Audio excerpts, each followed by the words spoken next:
resumen informativo en Central FM.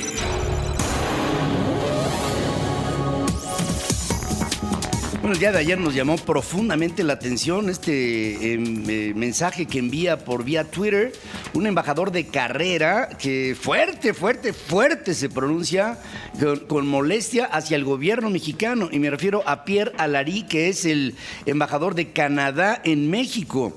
Este hombre reprochó que el gobierno de Andrés Manuel López Obrador no respete los contratos sobre gasoductos. Criticó que la Comisión Federal de Electricidad pidiera un arbitraje internacional a las empresas IEnova y TransCanada por el contrato de construcción del ducto marino sur de Texas, Tuxpan. Dice, cito textualmente, dice: estoy profundamente preocupado por las acciones recientes de la Comisión Federal de Electricidad y por la señal que envían de que, a pesar de las declaraciones de López Obrador, México no desea respetar los convenios de gasoductos. Y esto lo hizo en plan de reclamación. Y al final, bueno, para quienes nos acompañan por el video, dice, al final sale una fotografía de una instalación de gasoductos y dice: Canadá es un socio importante en el sector energético mexicano, con la firma de Canadá y su bandera. Este llamado de Pierre Alarí, @amb de Ambassador Pierre Alarí, es, creo, una de las notas más enérgicas que a nivel diplomático he visto sobre la nueva relación con el gobierno de Andrés Manuel López Obrador. El 24 de junio, la Comisión Federal de Electricidad envió una solicitud de inicio de arbitraje en la que demandó la nulidad de ciertas cláusulas del contrato de servicios de transporte del ducto marino sur de Texas, Tuxpan. ¿Y sabe usted más o menos cuánto se lleva un arbitraje? 4 años. O sea que vamos a ver, aquí se queda esto en un estado de indefinición ante un contrato celebrado que, dice Pierre Alarí, está, porque dice la CFE que es leonino el contrato a favor de Canadá, y dice Canadá: espérame tantito, estos son estándares internacionales. ¿De qué estamos hablando? ¿De una interpretación mexicana de lo que debe de ser o no un contrato justo? Este ducto se podría haber hecho en Transilvania o en Nueva Zelanda, y es lo mismo, exactamente lo mismo. Son estándares internacionales que Manuel Bartlett falla a su palabra y Andrés Manuel López Obrador también. O sea, estamos hablando de algo que le rompe el esquema a México en cuanto a credibilidad contractual con terceros países. Y además, Pedro, importantísimo lo que dice el embajador de Canadá en México en su tuit. Mira, en un tuit dijo tanto este embajador, dice, la señal que envía. O sea, el gobierno mexicano, al estar pidiendo este arbitraje, es como una suspensión de la inversión, ¿no? Claro. O sea, en facto es una inversión realizada. Ahora, le dice al presidente y al gobierno, es un mal mensaje el que envían. Tan solo en el gobierno de Enrique Peña Nieto, Pedro, México tuvo exportaciones a Canadá por $60,242 millones. Que no es... O sea, lo solo exportado a Canadá es mucho más que la suma de todo lo exportado a América del Sur. Exactamente. Y México recibió en importaciones 54,584. O sea, es una balanza comercial favorable a México. Muy favorable a México, y que hoy los canadienses le están diciendo: aguas, me estás dando una muy mala señal, con lo cual podría Canadá tener decisiones importantes en contra de la economía mexicana. Y otro de los datos fundamentales, el TIMEC.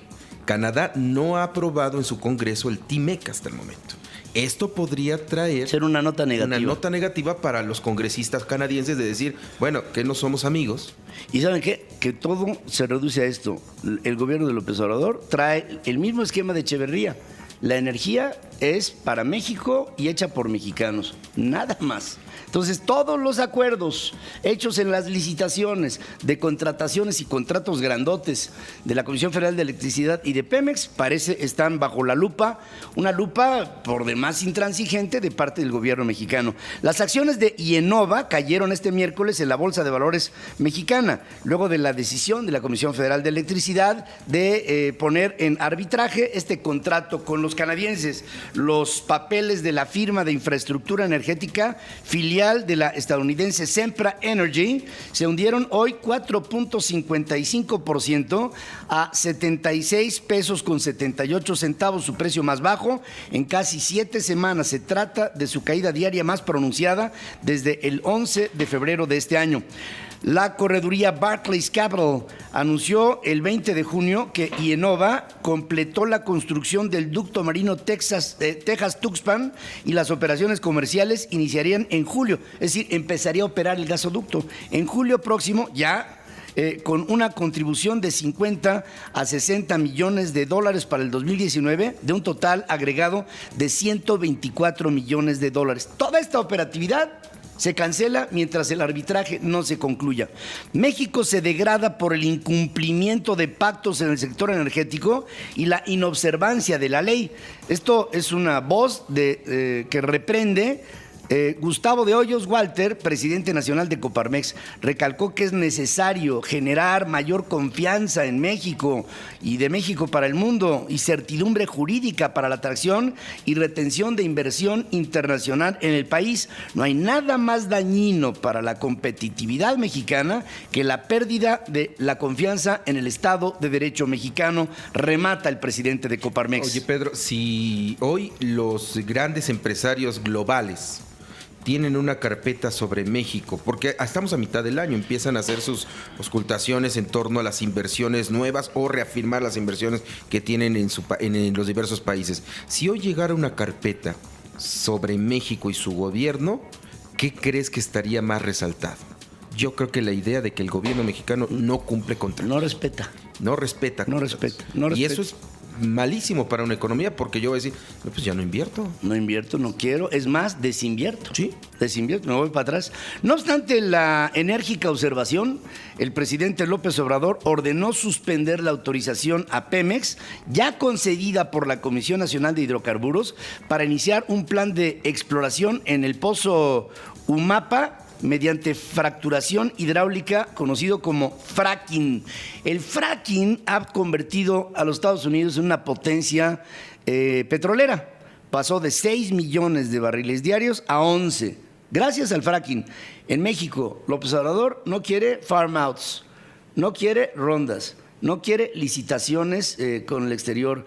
Pone en observancia a las ya realizadas y ahora no quiere el fracking. O sea, está sepultando a la energía en nuestro país. Óigalo. Se suspende esa autorización.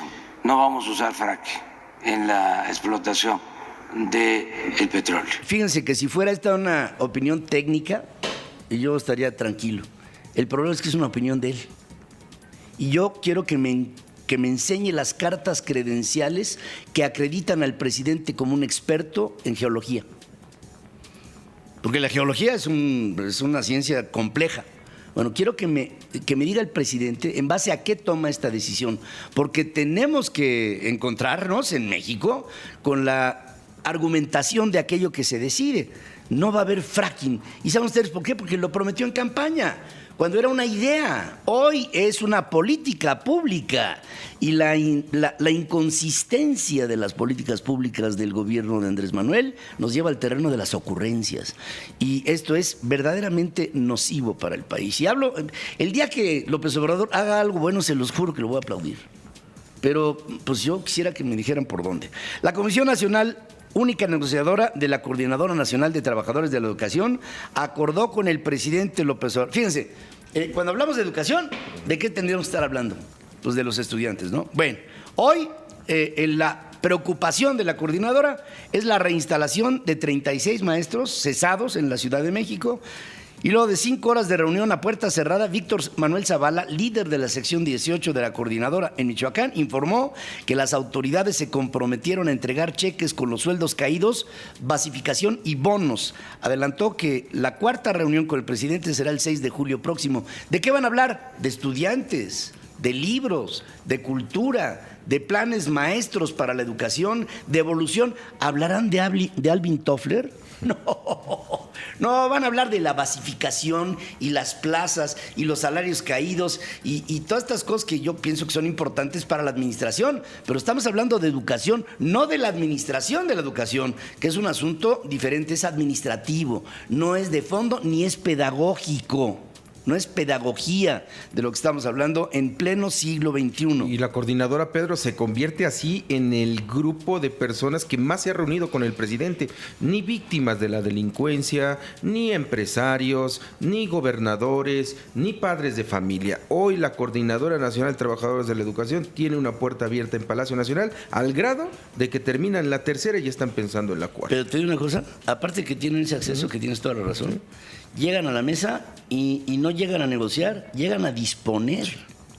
Y el presidente llega a aceptar porque sabe que los necesita por votos. Pero le quiero informar al presidente, ya ganó, ya es presidente, ya no tiene por qué andarle encontrándole la cara a los líderes de la coordinadora, a menos de que le sepan algo que a lo mejor no sabemos nosotros. La Fiscalía General de la República nombró a Omar Gómez Trejo, ex consultor de la Comisión Interamericana de Derechos Humanos, como titular de la Unidad Especial de Investigación y Litigación para el caso Ayotzinapa. Otra vez, un tema polémico que se pone sobre la mesa.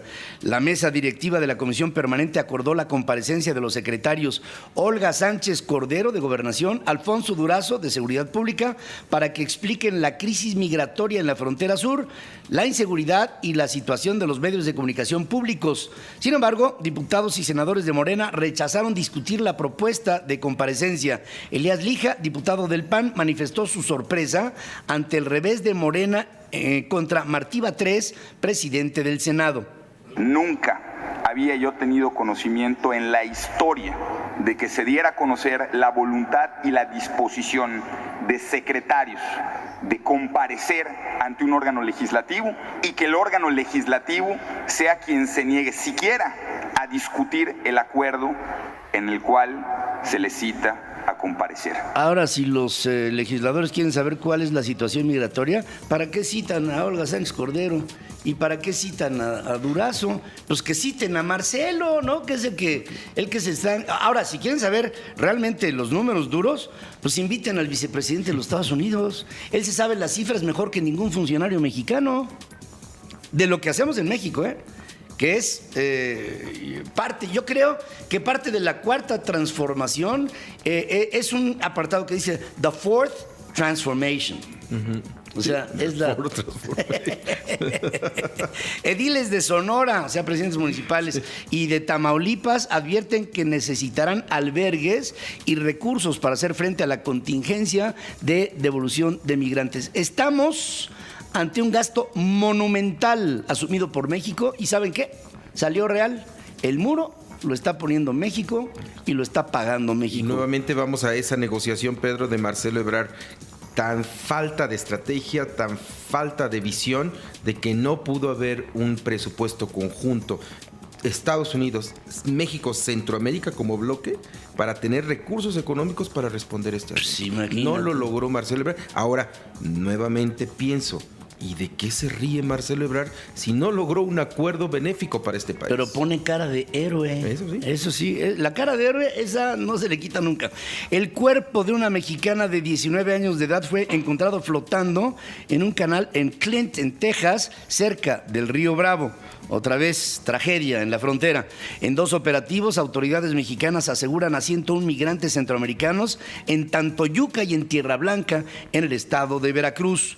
Una mujer originaria de Honduras muere de un infarto agudo al miocardio en una brecha desértica en la frontera de Ciudad Juárez, en Chihuahua. Por trámites, los cuerpos de un hombre y de su bebita, ya saben ustedes a cuáles me refiero, que murieron a la vera del Bravo, llegarán hasta hoy a Monterrey, de donde partirán a El Salvador. El consulado de Guatemala en Chiapas acusó al Instituto Nacional de Migración de no notificar a tiempo detenciones de sus connacionales violando sus derechos humanos. Ahora estamos repitiendo, Pedro, lo que está pasando en Estados Unidos con los mexicanos, de lo que se quejan los mexicanos cuando son detenidos y que no son informados a los consulados. Claro. ¿No? Que de hecho, eso es derecho internacional, ¿eh? Sí. Un gobierno detiene a un migrante, inmediatamente le tiene que avisar a su consulado para que le den asistencia consular. Hay recursos millonarios que el gobierno mexicano da a las embajadas y a los consulados para la asistencia consular. Esto no se cumplía o nunca se ha cumplido en Estados Unidos y ahora lo estamos repitiendo en México. Igualito, es un clon de lo que está pasando y todo esto implica costos de operaciones, no es un asunto que venga del cielo, del maná. Imagínense la transportación de este salvadoreño y de su hija, el cuerpo a su lugar de origen.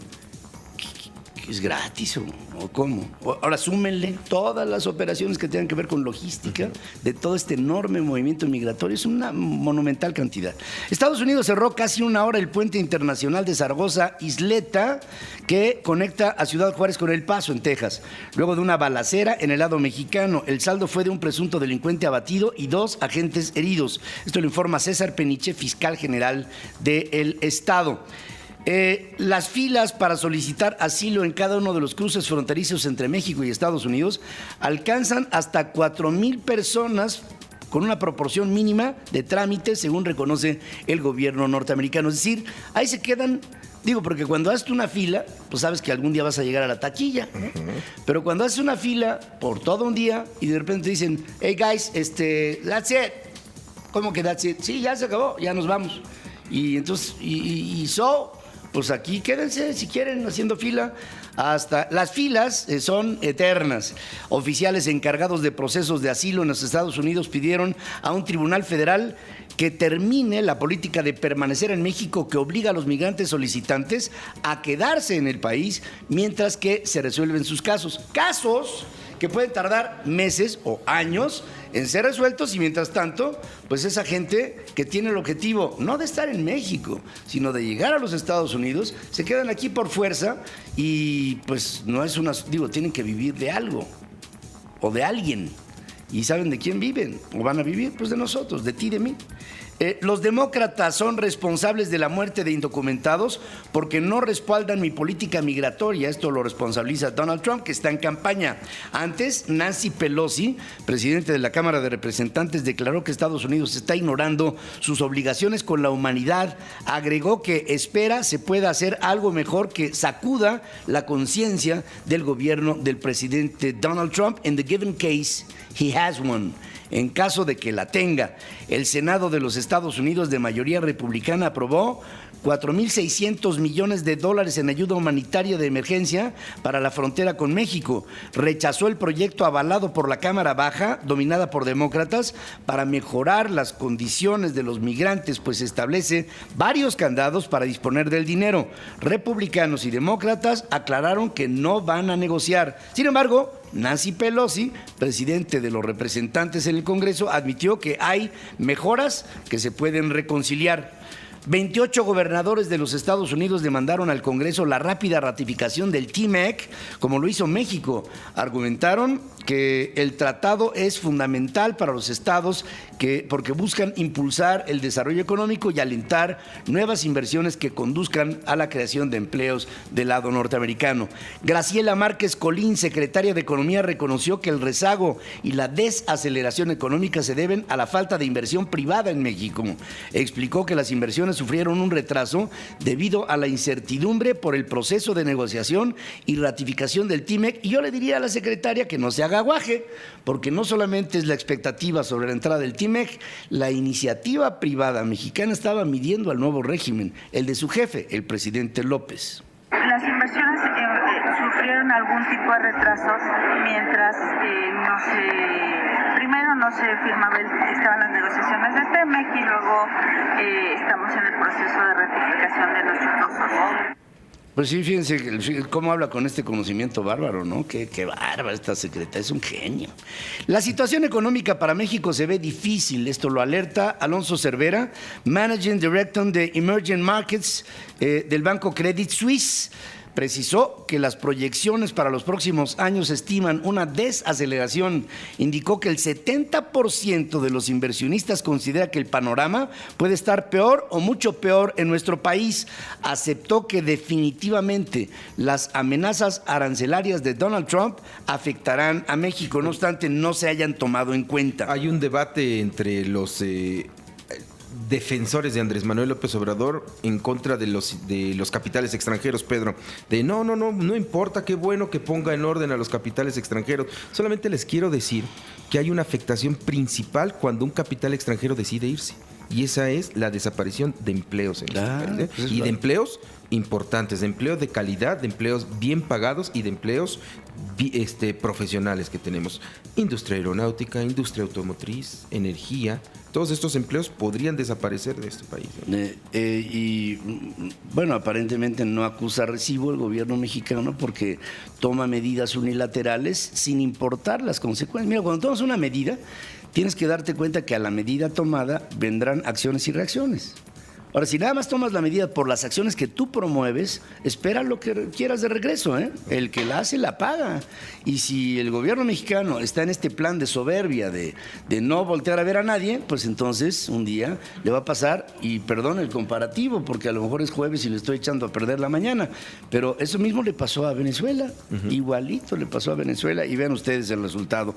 La Comisión Federal de Electricidad asignó a IUSA, CONIMED, Electrometer y Protexa contratos para suministrar 1.788.374 medidores de energía a nivel doméstico. IUSA obtuvo el 48%, casi la mitad de los compromisos, con una oferta de 646.693.000 pesos. CONIMED un 39% y un monto de 525.336.000 pesos. Electrometer 11% con 148.881.000 y Protexa el 2% con 28.478.000 pesos. La COFESE mantiene una investigación por prácticas monopólicas absolutas en el mercado de medidores de consumo de luz porque ha habido una denuncia pública en la que Carlos Peralta, Raúl Salinas de Gortari y la Comisión Federal de Electricidad se toman de la mano para que se llevaran todo el contrato de todos los medidores. Pero finalmente la presión pública hizo que, repartieran el juego. Y USA, la de siempre, ahora nada más se lleva la mitad. Vamos a una pausa, regresamos.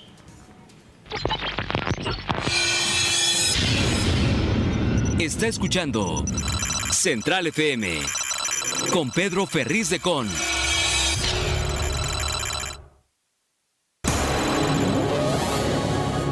Bueno, están saliendo nuevas investigaciones que otra vez ponen a Odebrecht en el centro del huracán.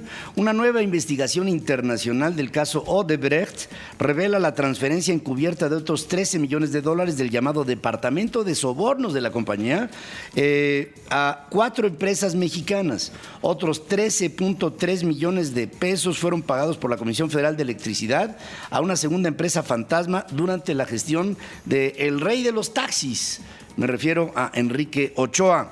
El gobierno de Enrique Peña Nieto y las administraciones de Alfredo del Mazo en el Estado de México y de Rubén Moreira en Coahuila pagaron 180 millones de pesos a una de las empresas que trianguló los sobornos de Odebrecht. Y con esto, otra segunda estafa maestra de esta empresa, por cierto, ya en quiebra en el Brasil. El peso mexicano cerró con una ganancia de 11 centavos, el tipo de cambio queda en 19,14. La bolsa mexicana de valores clausuró con una baja de 0.02%. El índice de precios y cotizaciones ubicado en 43.792 enteros. Jornada mixta en Wall Street, el Dow Jones baja 0.04%, Standard & Poor's cede 0.12% y el Nasdaq avanza 0.32%. El petróleo West Texas Intermediate se va para arriba, $1.55, cotiza en en $59.38 el barril. El Brent del Mar del Norte suma $1.48, se vende en 66.49, y la mezcla mexicana de petróleo sube $1.53 para cotizar en $61.66 el barril. Pemex reducirá de 21 a 11 el número de empresas privadas constituidas en el seno del grupo PMI Comercio Internacional. Octavio Romero, director de Pemex, dice que a diciembre del 2018 el grupo PMI estaba conformado por 21 empresas, de las que hasta la fecha se han liquidado o fusionado 6 filiales, mientras que otras 4 están en proceso de liquidación. ¿Cuál es la idea? Depurar el organigrama, optimizar los recursos y también con esto el gasto, y traer como resultado una mayor eficiencia que hasta este momento no se ve. Van a quedar 11 nada más, y el restante ha venido habiendo una disminución, y estamos precisamente en ese proceso de compactación. Estamos, ya ves que este va a ser el tono, ¿no? Estamos en este proceso de compactación.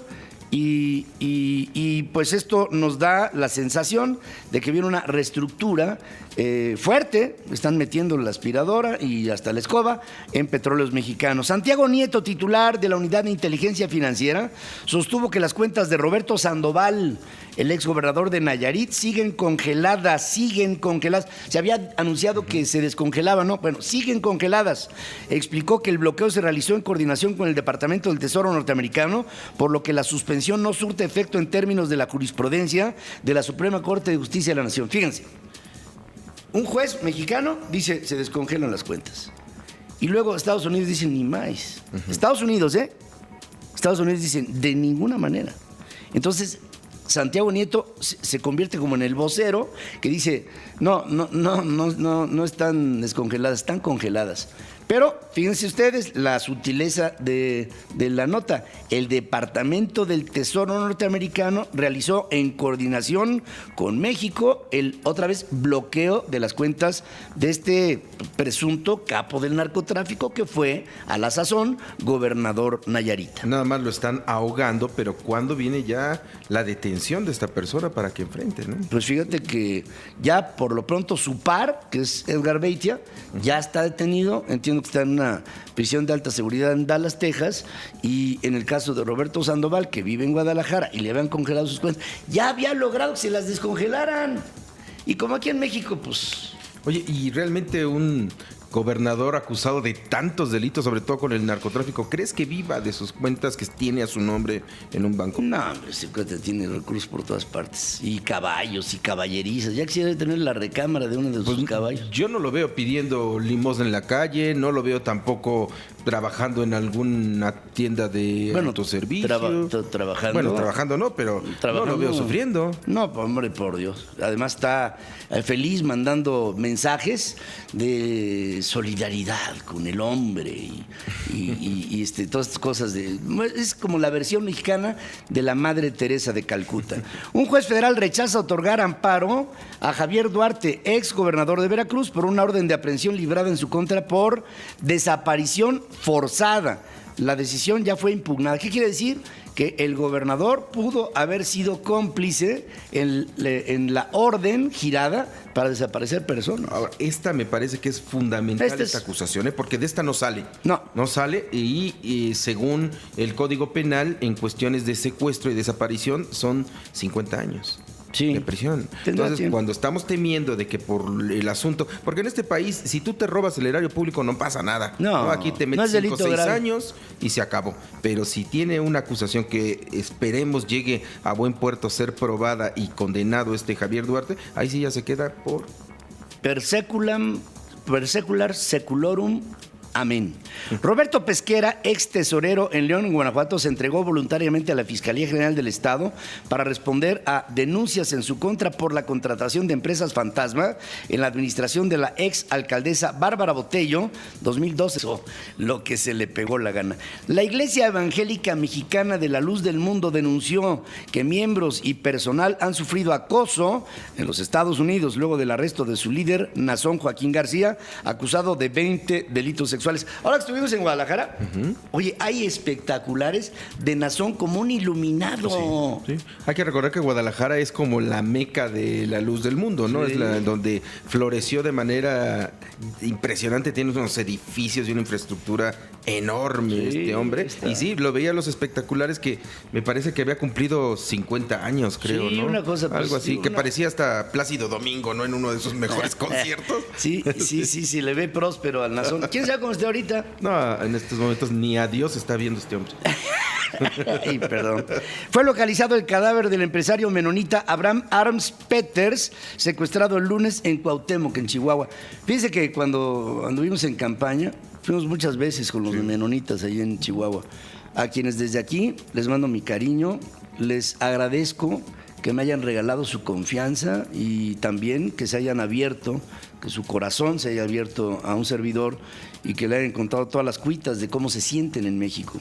Este amago en contra de Abraham Arms Peters, que por cierto nos tocó el privilegio de conocer, para mí es un golpe muy duro, muy bajo a esta comunidad menonita, a quien desde aquí le envío la solidaridad de todos los que aquí estamos y de muchos mexicanos que admiran muchísimo su trabajo, su constancia, su tenacidad, su austeridad, su probidad, sus principios, sus fines, todo lo que los menonitas tienen en México. Desde aquí, nuestro más profundo Y reconocimiento. nuevamente Cuauhtémoc, Pedro, esta comunidad, esta ciudad que se vuelve muy insegura, ¿no? Mucho. Muy insegura. De hecho, cuando caminas en las calles, Se siente como no estés mucho tiempo fuera, ¿no? Y te acuerdas que saliendo de una entrevista se te acerca una persona con una facha de campesino, ¿no? Sí. Y te dice, yo soy narcotraficante. Ahí tuvimos la pérdida de un queridísimo amigo, Juan Ibarra, que fue a comprar una maquinaria justo a los menonitas,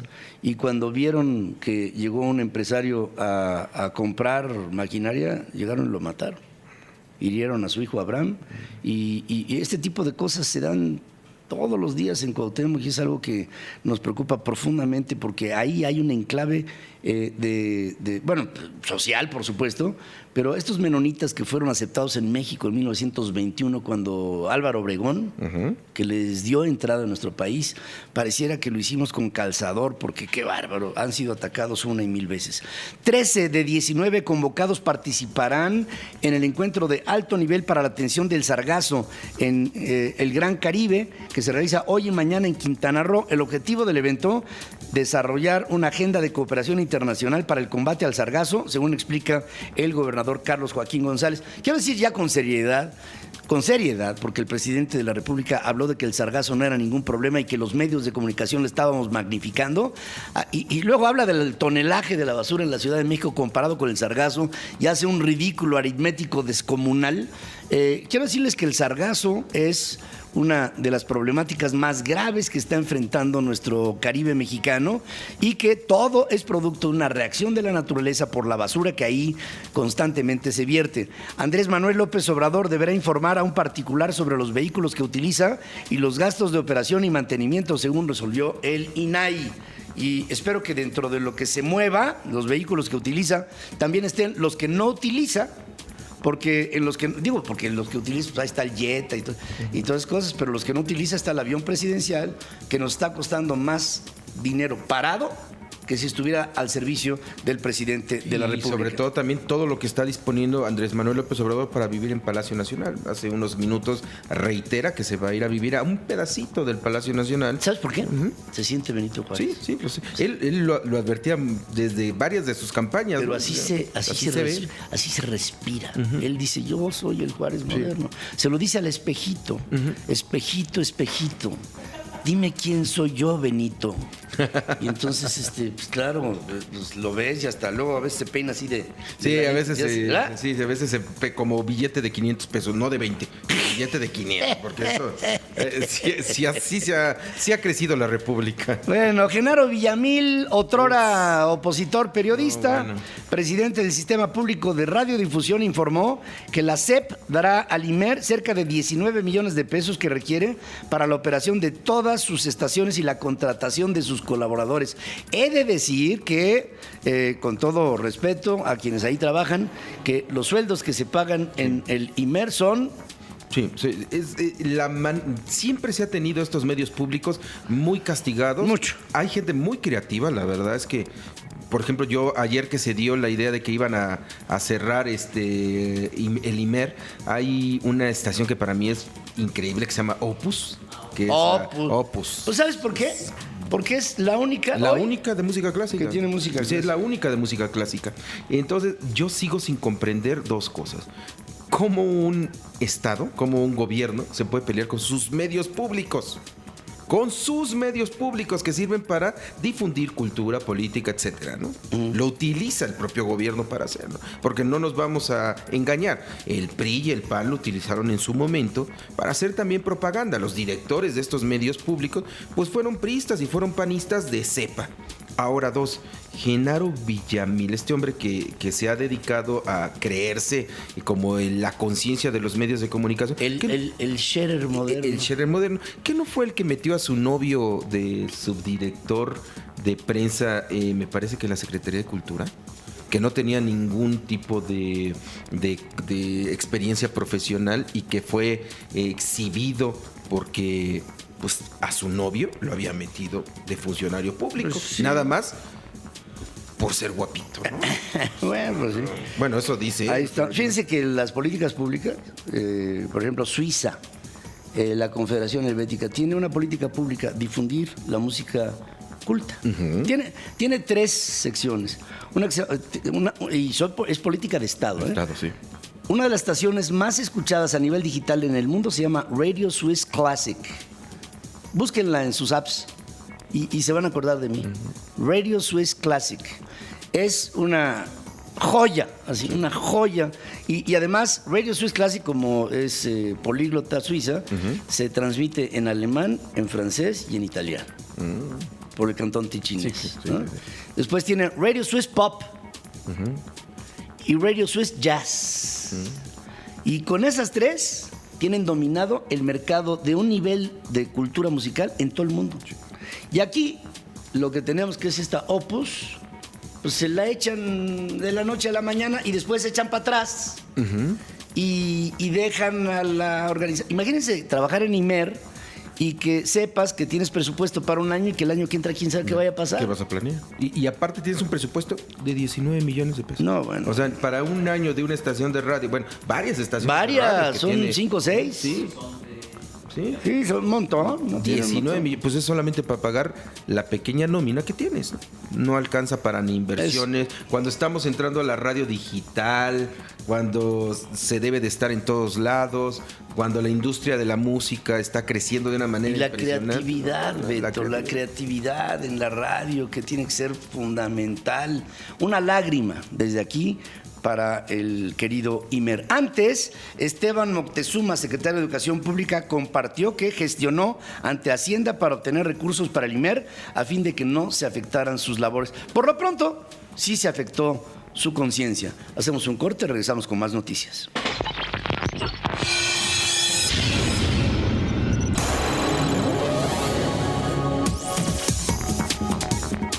Fíjense nada más el escandalazo. Un militar brasileño que iba en la comitiva del presidente Jair Bolsonaro al G20 fue detenido por la Guardia Civil Española con 39 kilos de cocaína en su maleta.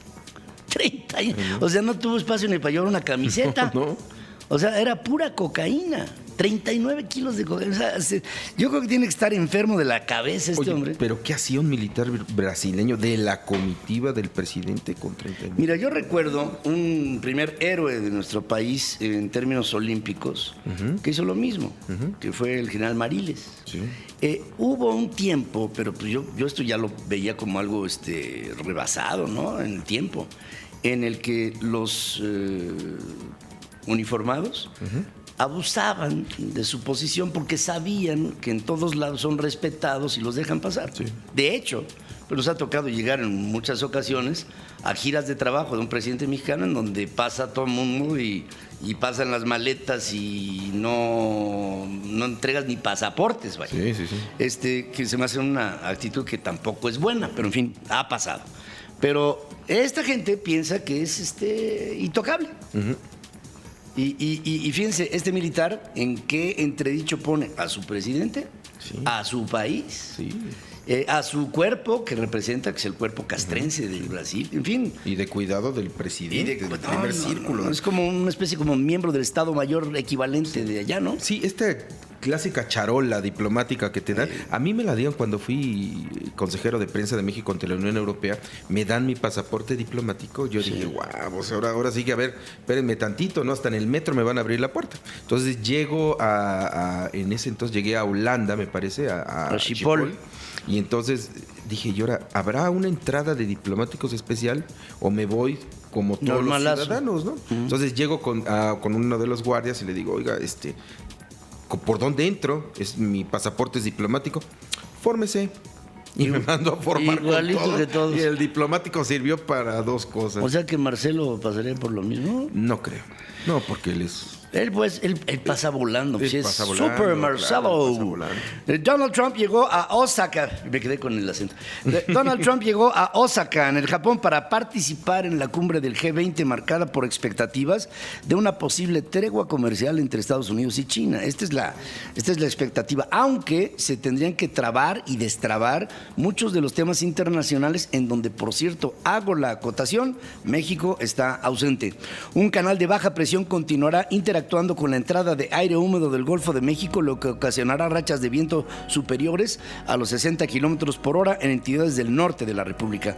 Otro canal de baja presión y una línea de convergencia en interacción originarán potencial de lluvias, tormentas vespertinas acompañadas por actividad eléctrica sobre el norte y oriente de la República Mexicana. La onda tropical número 8 recorrerá el sureste y sur de México en interacción con una vaguada, que es agua y viento y nubes. Obviamente, digo, si hay agua, pues hay nubes. Pero en fin, provocarán potencial de lluvias fuertes a puntuales, intensas, sobre todas estas regiones. Estará lloviendo en gran parte de la República Mexicana. Aquí en la... Mira qué bonito. ¿Ya se ven en el horizonte? Ahí sobre Santa Fe se ven unas nubes negras que amenazan con lluvia hoy por la mañana. Vamos a ver si esto es cierto, pero por lo pronto aquí en La Capirucha tendremos una máxima de 25 grados. En este momento hay una mínima de 12. En Guadalajara el termómetro estará marcando 31 arriba. Ahora que les hablo hay 17 grados. Ratifico nuestro entusiasmo por ya ser el programa de radio número 1 en autos en Guadalajara y en Monterrey. En Monterrey tendremos una máxima de 30 grados, en este momento hay 21, y les saludo a mis amigos regios con todo entusiasmo. En gran parte del territorio de los Estados Unidos prevalecen cielos nublados con probabilidad de tormentas, temperaturas que fluctúan los 44 arriba en el cenit, en la frontera con México, y los 11 arriba de 0 en la frontera con Canadá. En Houston vamos a tener cielo nublado, una máxima de 17, no se moverá mucho.